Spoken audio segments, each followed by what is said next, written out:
Welcome to SuperCon Virtual Online. I am Robert Mailing from the Sioux Empire podcast, and I am hosting this panel here with Mike Show.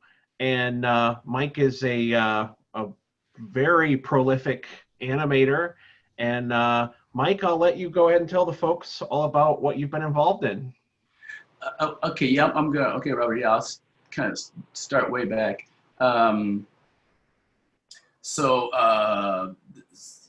We're in Sioux Falls right now. That's with SuperCon. I'm from the Far East, which is Minnesota. I was born and raised in southern Minnesota and graduated high school in Minnesota. And after, I basically immediately right after high school went to LA and went to school out there. Went to film school, or it's called Cal Arts, and went to school there. It was kind of an art community type thing. It was a lot different than Minnesota. And I was there, and then pretty much that was at a time. This is my background. Everybody is basically animation, cartooning and animation, and teaching now. So anyway, when I came out to California to go to school, and the animation business was not like it is now. In fact, back then it was in really desperate shape, and I just have a feeling that if my parents had known how bad animation was, they wouldn't even let me go. There's no future in it, and there's nobody teaching it now. Teaching animation is a big business all around the world. Back then, there was maybe a handful of schools in the whole world that were teaching animation. But I got into it, and it really, really lucky. Just happened to be a time when I got out of school, the 2D, the traditional animation business just took off, just exploded, and it just fortuitously happened to be in the right place, the right time, and my colleagues too, my friends. And so it was just a great time. So I worked a bunch of places, but Walt Disney Studios Feature Animation was the place I was at the longest, for over 20 years. And I was an animator. I worked on a whole bunch of movies. The ones you probably heard of: Little Mermaid, Aladdin, Lion King, Beauty and the Beast, and a whole bunch of others, but those are the ones that most people know about. Just my childhood, basically defined like it perfectly. Could be. It could be, yes. It definitely could be. Yeah, it's getting, yeah, Robert, it's getting to the point where, I used to, when I've been teaching now for a while, I used to say, those are the movies I worked on. I go, oh yeah, I remember that. And now I'm getting to the point where just people that I've worked, some of these movies I've worked on, I don't even think the people were born when we worked on them. Holy mackerel, that's getting to be a while now. But those are all the traditional hand-drawn pencil and paper type of movies. And then in the 90s, Disney decided they weren't going to do that anymore. So, they basically lifted up the building and emptied everybody out. About 95% of my friends and colleagues just boom, are out of work. And so because we switched to CG, computer graphics. And for some reason, I stayed on and retrained in CG animation. So I've done both. And now I'm, like I said, now there's with the renaissance of animation, it's been going on really now for a while. Now I'm teaching, and I'm happy to do it. I'm just getting the school year is starting, obviously now for everybody, and it's also obvious is that I don't know how it is back there, but out here we're still online quite a bit. The end of last semester, we were all hoping, hey, we're going to be back on campus. That's going to be great. And it just didn't turn out that way. At least in LA. I'm not sure how it is there. In South Dakota here, it's become a political football, and we're one of the states that like never locks down and never will. And so, yeah, it's been interesting with some some schools kind of being forced to shut down because of how big the outbreak got there, like Pierre, and then yeah, Oh, so it's all over the place. I've talked to some professor friends of mine down at USD. They're super not happy because of how much they're being having to do in-person classes and stuff like that. Yeah, it's a whole thing. you're right. It's a big. You're absolutely right, Rob. It's a big, huge political football, and but so I let them kick that football around. So in the meantime, I'm sitting here.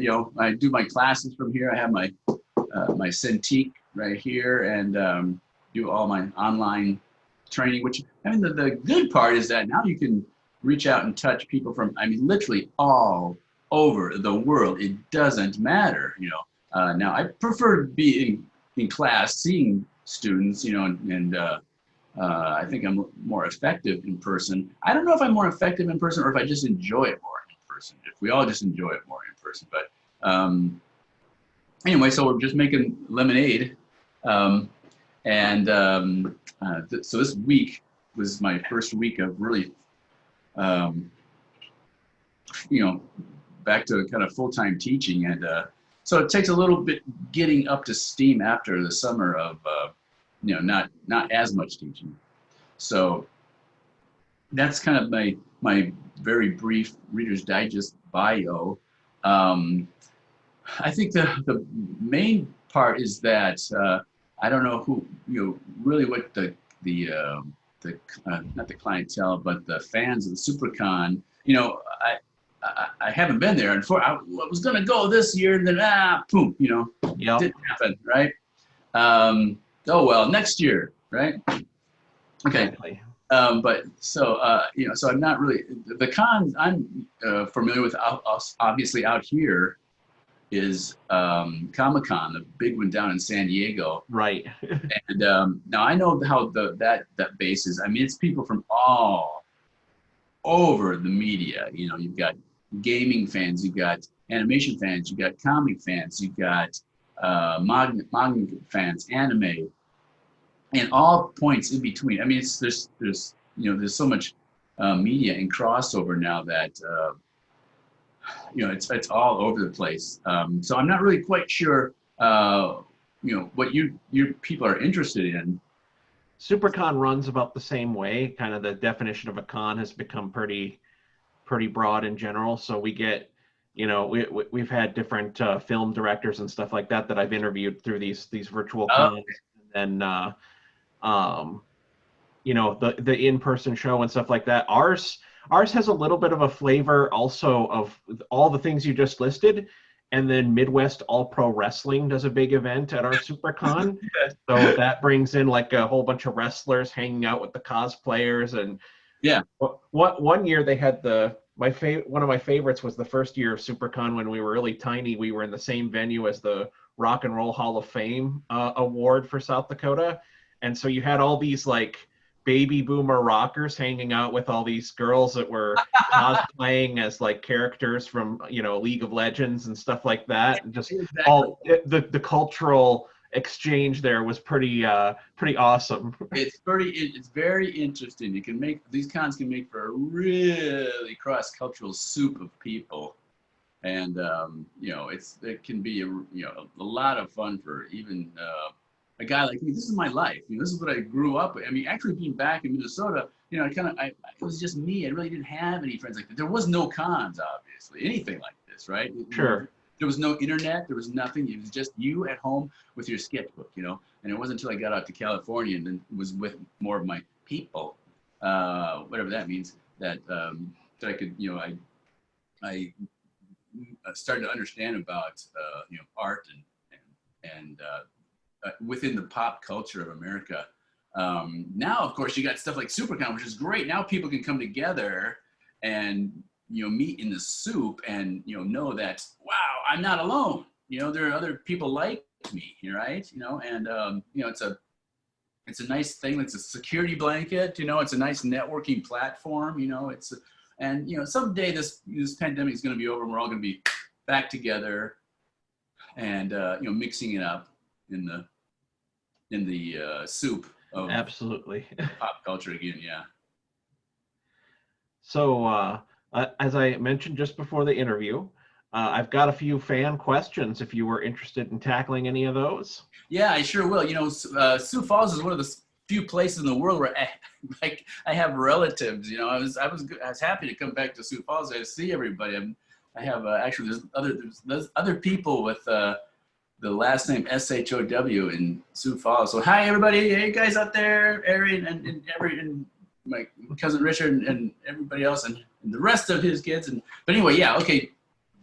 Alrighty. Give me whatever. I'll do my best. Sounds good.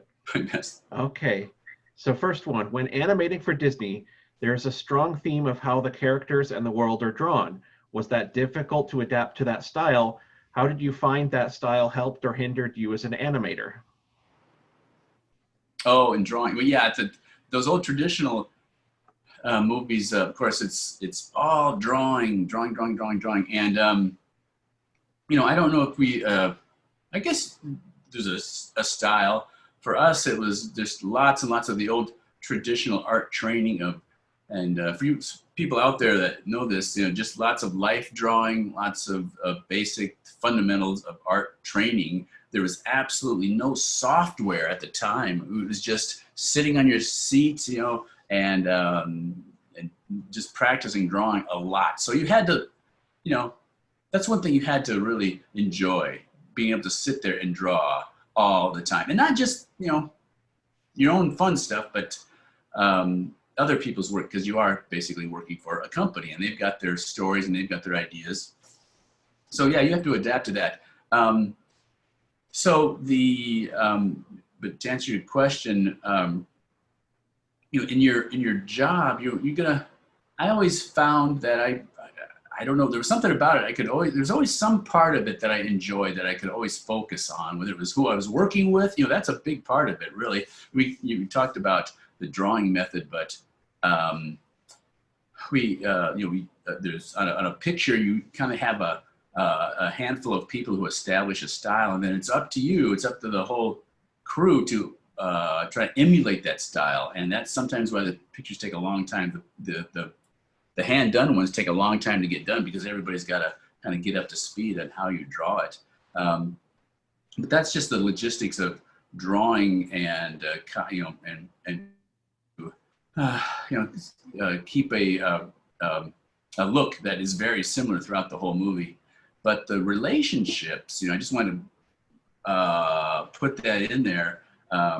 The relationships are the things that stay with you. I'm very proud of the work I've done over the years, you know, and I still do drawings and all that stuff. But I think it's the relationships that that have stuck with me throughout the whole years. That wasn't the question, but I wanted to make sure I stuck that in there. Very good.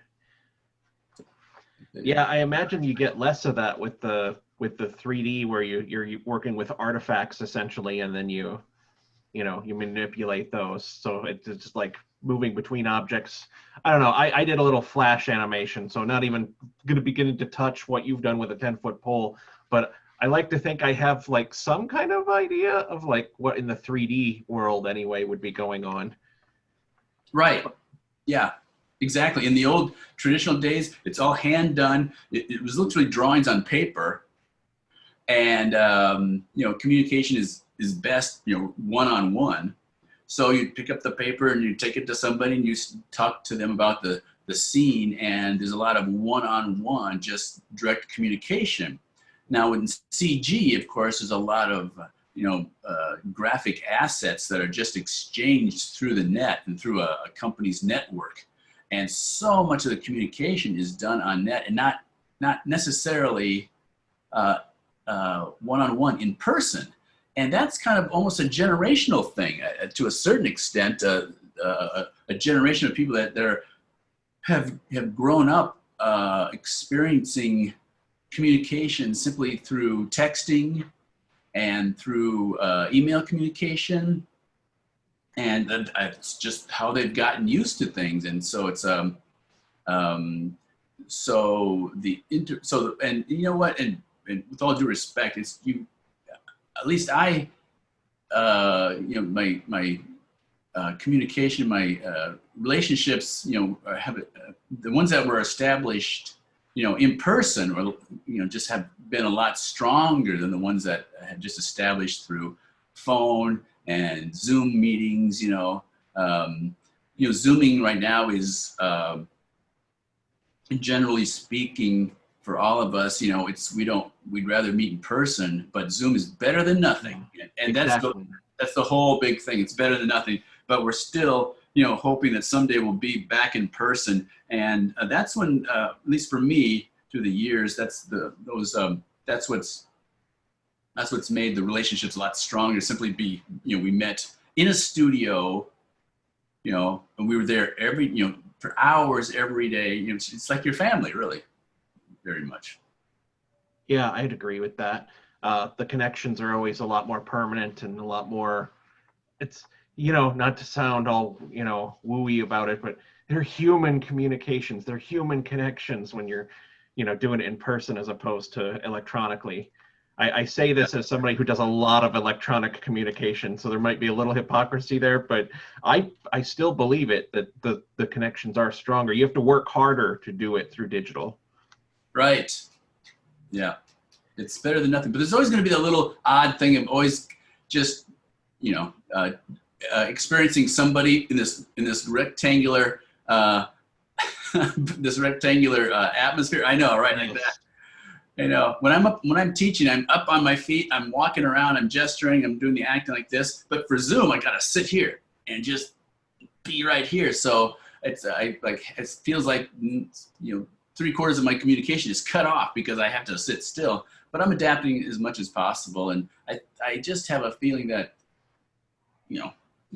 at some point we're gonna go back to being just the way we've been for about the last 20,000 years, and we'll be back in school and back in person, and I'm hoping anyway. Not on. Yeah, I don't know if I'd want to do this forever. I know. So when emoting for characters like sidekicks, they are always very emotional, especially the nonverbal ones. How do you approach animating their emotions? Did something inspire you? Oh, wait, that's funny because when you're an animator,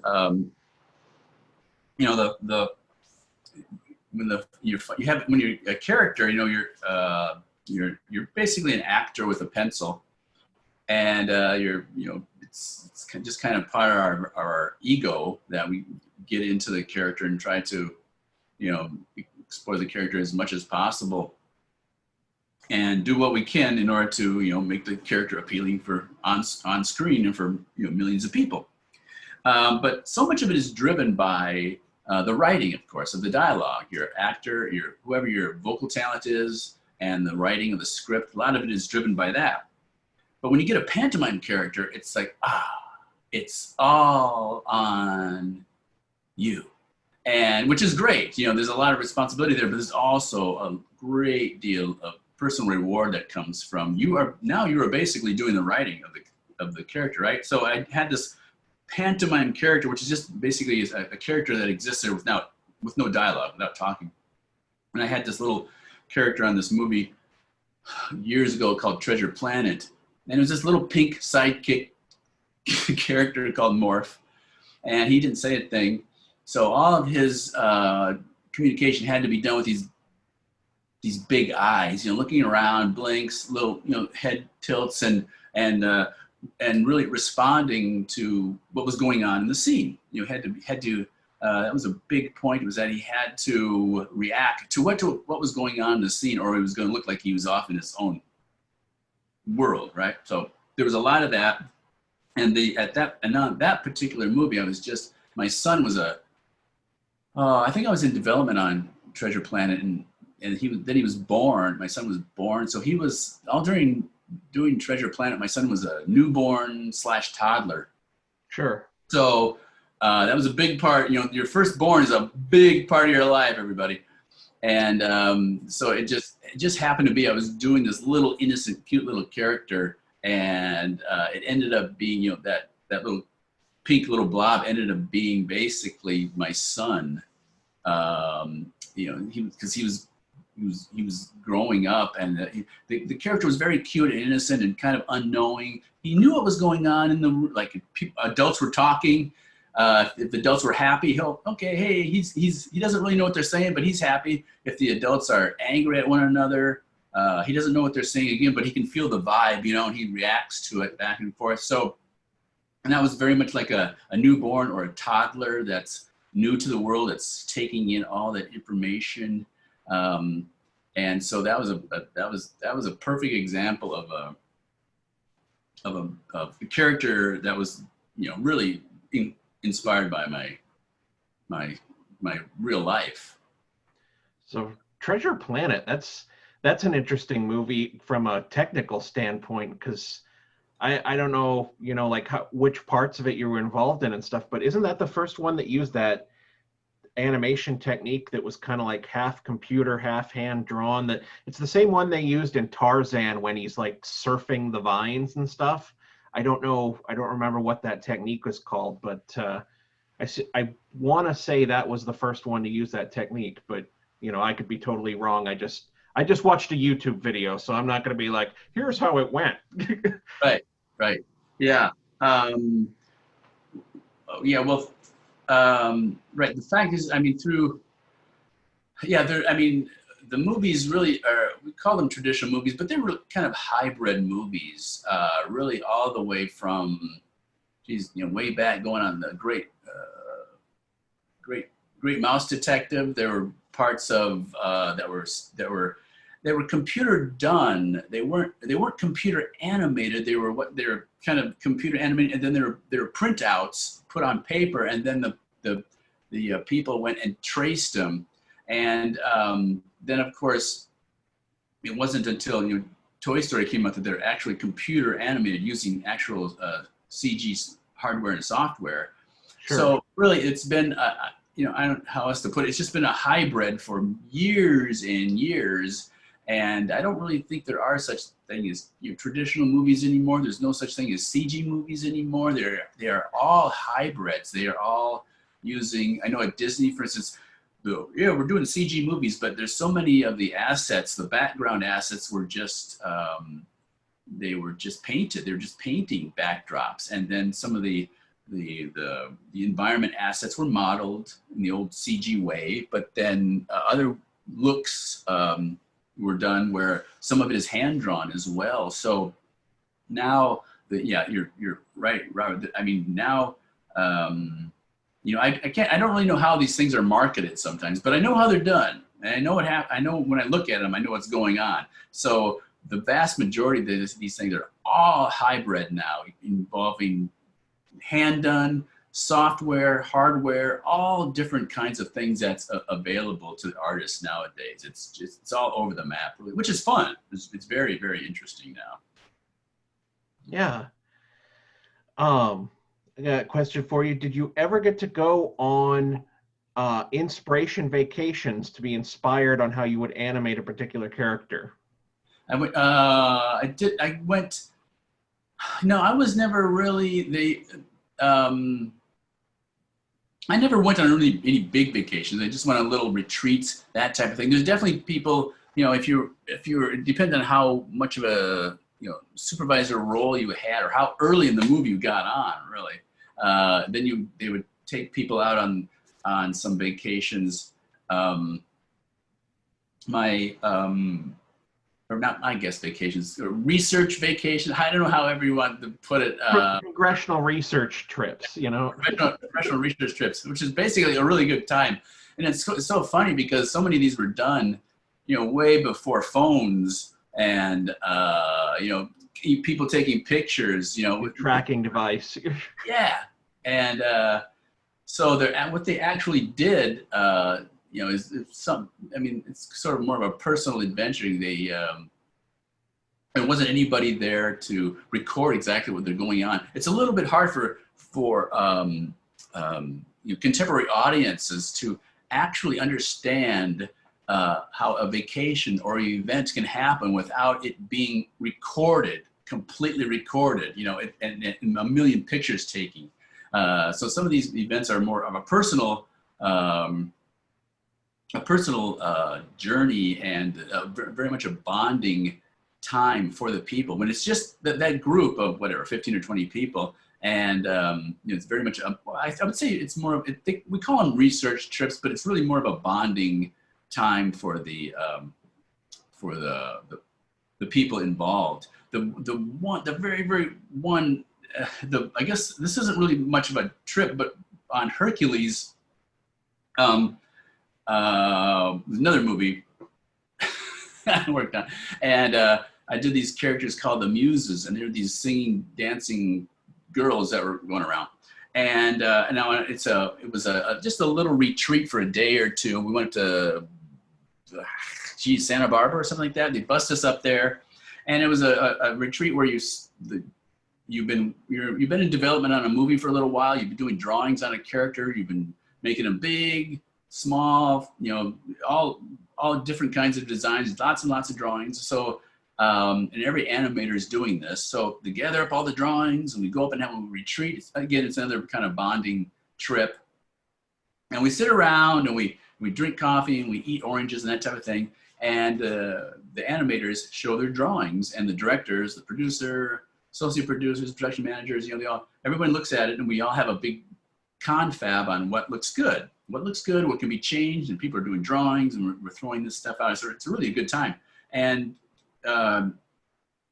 typically something like this starts off, you've got your movie, your main characters. In the case of Hercules, obviously the first thing up is Hercules, so they say, here comes, I think it was Andreas did on Randy Hickok, we're doing Hercules. So here's Andreas and Randy with Hercules. So they put the boards up there of the characters, and they talk about, okay, this isn't good, this isn't good. The directors or John Musker will say, okay, I like this, and Ron Clemens will say, okay, I like this, and then they'll talk about that for a while. Obviously, with the main character, you talk for quite a while.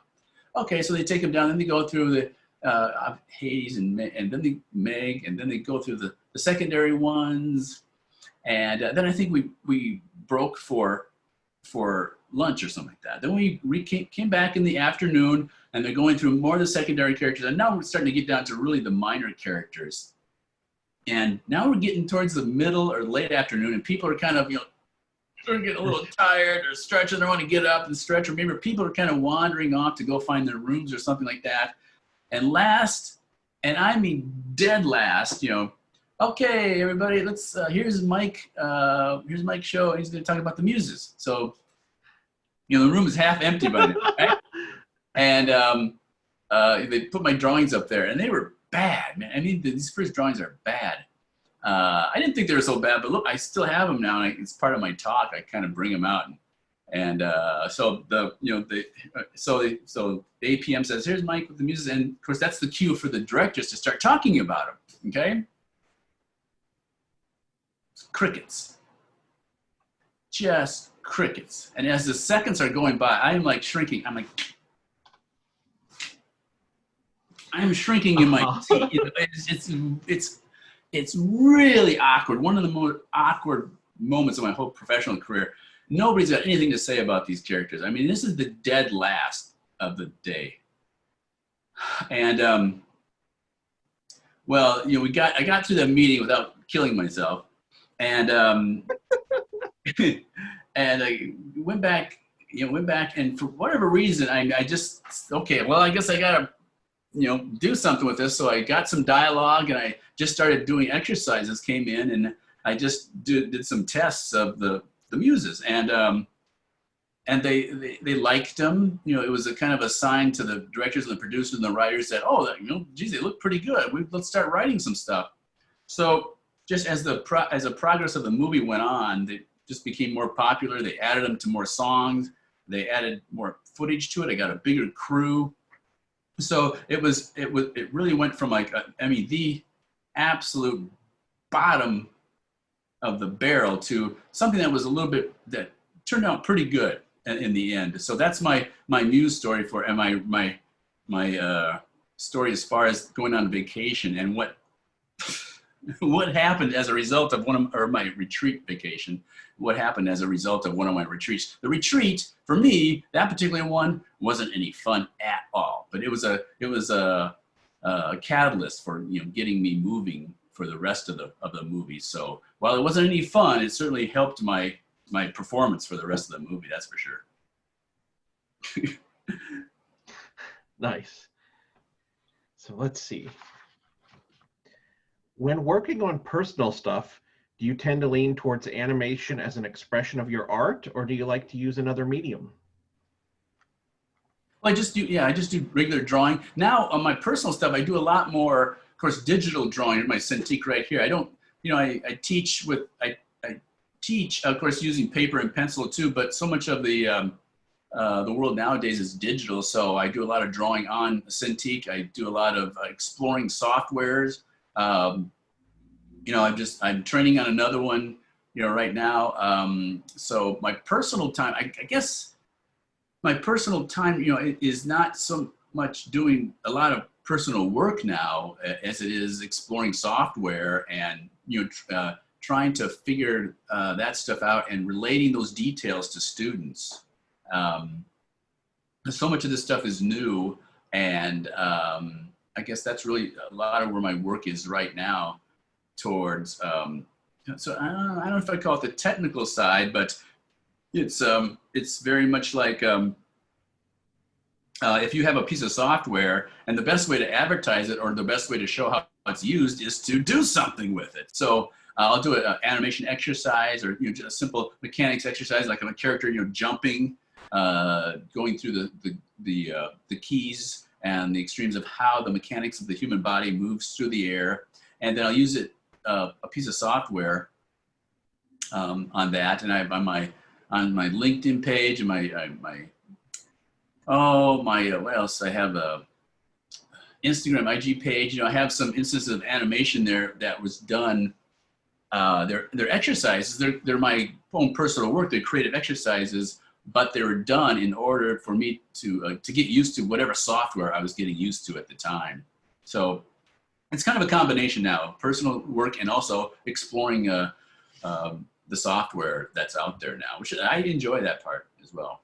If you're going to be in media, there's an aspect that you really need to kind of enjoy. There's a technical aspect of media now that hopefully you enjoy, because it's a necessity now. Studios and not just studios, not just on the coasts, but everywhere really are doing so much more digital representation of work. But it's all based on your art fundamentals. But there's another aspect these days that schools are teaching now more and more, and that's just simply because business is using more digital work, paperless drawing and that type of thing. So I do my own personal work, but I also use it to explore new software, which is coming online all the time. There's lots of new stuff all the time. Sure. I imagine it's just like working in IT, where there's just a lot of keeping up with where technology is at and what's the new trending technology that the industry is adopting. Right. Yeah, exactly. Ear to the ground on that. Yeah, exactly. Let's see. What was quite possibly the weirdest casting choice or character choice in any of the films you worked on? The casting choice. That's funny. There's the animators always like to talk about how they're being cast on a role. And it's personality driven. So many people get they have a certain personality, and so they are geared towards that personality of a character in a movie. Well, then there's also, there's the funny extremes. Growing up, it's different now. Now most of my students are women. There's lots and lots of women in animation, but back in the day, there's lots and lots of men. So although those, there's lots of princesses and female characters, well, they couldn't all have been drawn by women, that's for sure, because there weren't a lot of women around there. So it's still, you're kind of a guys drawing women. There's the odd one where in Little Mermaid, There's this little crab character called Sebastian. He's just this little guy, really little guy. He was done by this guy named Duncan Marjoribanks, and Duncan is about 7 feet tall. He is a really tall guy. Absolutely antithesis of the character. So there is that what they would call kind of counter casting. In my own odd experience, and this is true, they they're doing the Muses. This is basically a Black African American girl group that sings and dances. So what do? They look around. They say, who are we going to get to animate this? Okay, let's get the whitest, most out of step guy we can find. There's Mike. He can do it. I mean, what can go wrong, right? From Minnesota, Minnesota, yeah, exactly. What can possibly go wrong? So that's the oddest thing, but it's also an example of sometimes you do this counter casting, and this, if you guys have ever been at improv class, this really works well. Do some counter casting, give a role to somebody that you wouldn't expect them to do, and it's just fun to see them come up with some kind of material that you would have not imagined, simply because it's coming from a whole totally different direction. So that's an example of where you can do like the person said, I'm not sure what the exact question was, but something that's a very unusual casting role that you wouldn't expect, but can really turn out well in the end. Sure. Absolutely. Here's a good one. What film or project do you like talking about the most? Oh, I think I probably just did it. I think I probably just spent all your time with it, talking about, I mean, generally, you end up talking, I guess, about the thing that you enjoyed the most, which is, for me, Hercules, working on the Muses. I was animating these 5 women for 2 years. I mean, how that's fun. I mean, that's a thing that people do. They dream of doing. They don't even care they get paid to do it. I remember as a kid growing up, I would hear actors and actresses, they come on and they talk about some movie in their career, and they would say, okay, well, I got my big start with one hedgerow over the edge or something like that, or some movie or some play that you never, ever heard of in a million years. Nobody had ever heard about it. But their personal experiences on that movie, with the cast, with the crew, with the writers, that chemistry that they formed with the crew was important to them, and it was stuck with them forever and ever. Now, when the movie or the game, in today's, it happens the same way. It gets released, and maybe it's not very popular. Maybe it dies. Maybe it goes away, and so you never hear about it. So when you hear how they loved working on this thing, for the civilians, they can't quite understand what was the big deal, because I never heard of that movie. And on the other hand, they'll say, well, why don't? Oh, you were working on whatever, like Lord of the Rings or Star Wars or something like that. How was your experience on Star Wars? And said, well, I really didn't like the director that much, and I hung out in my trailer a lot to avoid the director. Yeah. And everybody goes, well, no, we want to hear about how great Star Wars was. Well, I didn't have a good experience on Star Wars. I didn't like the director, or I didn't like the AD, or I was going through a divorce, or whatever. I was having a hard time. So, but for me, the Hercules one, which isn't, that's not, some people know about that movie, but the Lion King and the let's see, that's probably the biggest movie that people have heard of. I'll give you my take on Lion King. When it's kind of interesting, I guess, for people to see how the chemistry of these movies develop. For instance, when Lion King first got started, you're going to have your main characters, you're going to have your villain, you're going to have your love interest, you're going to have your wacky sidekicks and that type of thing. And on that movie, the funny characters, right, were going to be the hyenas that were voiced by Whoopi Goldberg and Cheech Marin. So I think I was just coming off Beauty and the Beast, where I worked on the clock or something like that. And they said, okay, Mike, you do funny work, you go work on the hyenas with Dave Burgess. And I said, okay. So I started working on the hyenas, and you know, as the movie developed, for whatever reason, these other characters called Timon and Pumbaa, they're a little meerkat and a warthog. And they just started moving in, and they just started, the actors and the animation just became more infectious and became more popular. And so the expectations of what was going to be the funny thing was started to shift over to these other characters. So at some point, the director said, okay, so these Timon and Pumbaa are more funny, so you go work on them, okay? So I had to leave the hyenas behind, and then I went and worked over, worked on basically Timon for the rest of the movie. And then, of course, now the movie's out, and those two characters, funny. I think they did a sequel with those guys. They had their own animated series for a while, if I recall. Right. Exactly.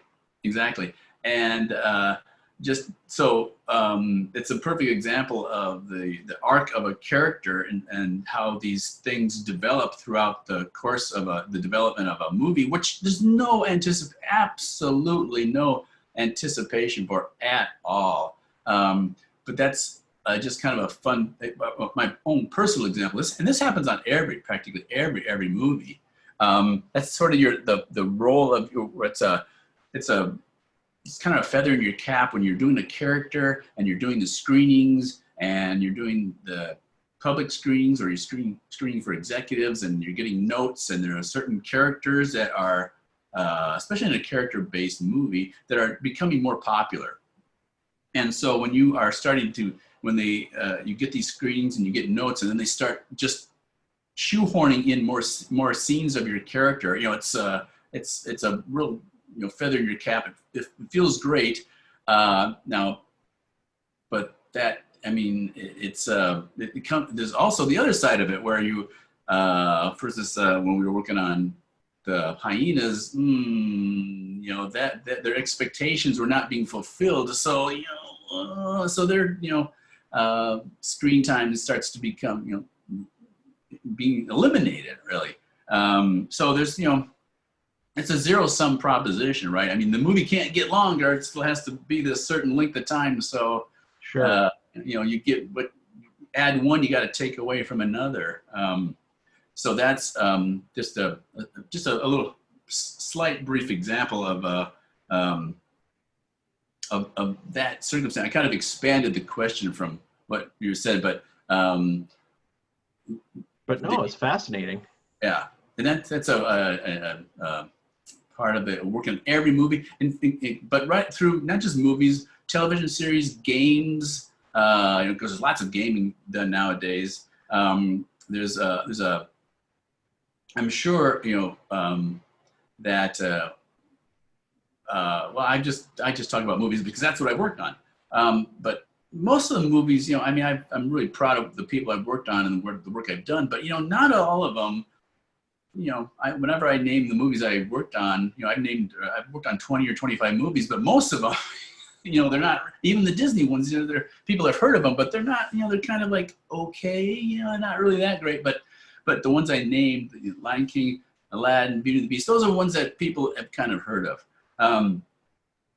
But they all, even the bad movies, have great stories. The chemistry that goes on with the crew, oftentimes the making of those movies would be a lot more interesting than the actual movies themselves. There's tons and tons of great stories that comes out, and that's just that's just the way people are when you're in a situation. Lots of young people learning for the first time. There is a kind of sometimes can be deadlines where people aren't used to deadlines. It can turn into sort of a pressure cooker, and people when you're young, you're just learning how to deal with stress on a business level. and that can make for a lot of interesting patent places, a lot of interesting drama that goes on. And that's how the bad movies turn into interesting stories. Yeah. So the bad movies turn into a documentary about the making of. Yeah. I just watched that one about that the island of Dr. Monroe. I can't remember what the documentary is called, but oh my gosh, I watched that thing when I was younger, and I had no idea all the politics and everything going on in the background of that one. That one's crazy. But I'm sure like basically all movies have their crazy backstories, and they sure do. And just like a SuperCon, I mean, the backstories of what went on just to get these things put online, and the meetings that went on, it was I wasn't privy to any of that, but for have all these kind of organizations trying to adapt to online is, oh my goodness. I mean, who could have anticipated that? The stuff that everyone had to figure out how to do is just, oh my gosh, how if I knew this was going to happen, would I really taken this job? Those type of stories. Yeah. Oh man. So let's get one more in here. What is your favorite memory of being an animator? Favorite memory of being an animator. Let's see. Oh, well, I guess, I mean, if you're doing this for over 40 years, there's going to be a lot of memories. I don't know if I have a single one.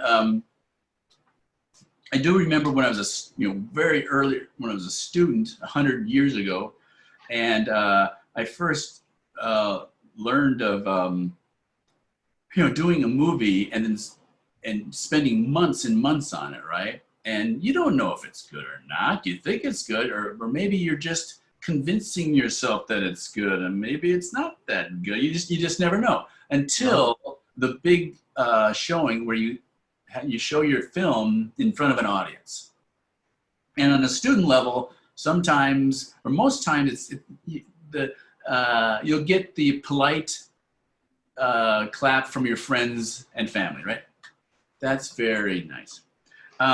But when you can, when your movie, which happened when I did Chickens for Rent, 100 years ago, when you happen to get lucky to do actually a good student movie, and then you get a reaction from people that you don't know, that don't know you, they don't love you, they don't even know who you are, and you're getting a sincere, honest reaction from the public, and it's kind of an eye-opening experience. It's the first time I experienced, like, oh my goodness, I'm just doing drawings and I'm affecting. I'm having an emotional effect on these people sitting here. The first time that happens, of course, is usually happens when you're a student, and there's nothing that replaces that. Nowadays, of course, we have all kinds of websites and social media, and people are out there getting thumbs up and that type of thing, and that's great. I love that too, but it just does not replace sitting in a theater with people looking at your movie. That is, there's just no replacement for that. And the reaction you get, and that's why they still do screenings. They don't, when studios do screenings, they do live screenings. They don't send clips out over the net and count the thumbs up. That just is not the most, I mean, with all due respect, it's just not the most sincere form of flattery. True. The most sincere form is live in person to see and judging the people's reaction. And if you can ever get an event like that, it's a very electric. The other one that I remember is when way back 100 years, this is on Lion King again, and in the beginning of these things, I worked on a lot of musicals, and typically we'd get done with a song, and then they animate it, and then maybe we put it in color. And once they got the song done, we'd have a big screen. Okay, everybody go into the theater and let's look at the song. So it was 3 or 4 minutes of, looking at the theater. And there's a little mini celebration. Hey, you got done with the song. And one day on Lion King, they brought us in to see the trailer for Lion King. and there was no narration. It was for Lion King, the trailer was the first sequence of the movie, was the beginning. And you know, it's the circle of life, and the animals are walking in, and they're showing the baby tiger, lion, or whatever, and you know, the music is swelling, and the big crescendo, and the theater is full of sound, and then bam, the title card of Lion King comes down. It just echoes, and I just remember sitting there amongst all the people that worked on it, and we were just like, that was really good, you know. We did that. We were like looking at each other. We did that, you know. And we got up and went back, and it was one of those moments I'll never forget. You know, going back and you're going, hey man, I can't believe I'm getting paid to do this, because that was such a buzz. You know, it was very inspirational, and you know, and that was a real sign that this movie could be very, very, very interesting. Of course, I'll try to be brief on this, Rob, as much as possible. At the time when we were trying to do AB movies, we were coming off of Aladdin, and most people wanted to get onto Pocahontas because that was supposed to be the big one. That was going to be the big hit. Yep. And I was right there. I was with everybody else. I want to get on Pocahontas, so I schmoozed my way on to work with Glenn Keane on Pocahontas, and then and Lion King was kind of supposed to be the training movie, right? So that started going, and it was gaining some speed, and it was starting. They're doing screenings, and they were pretty good.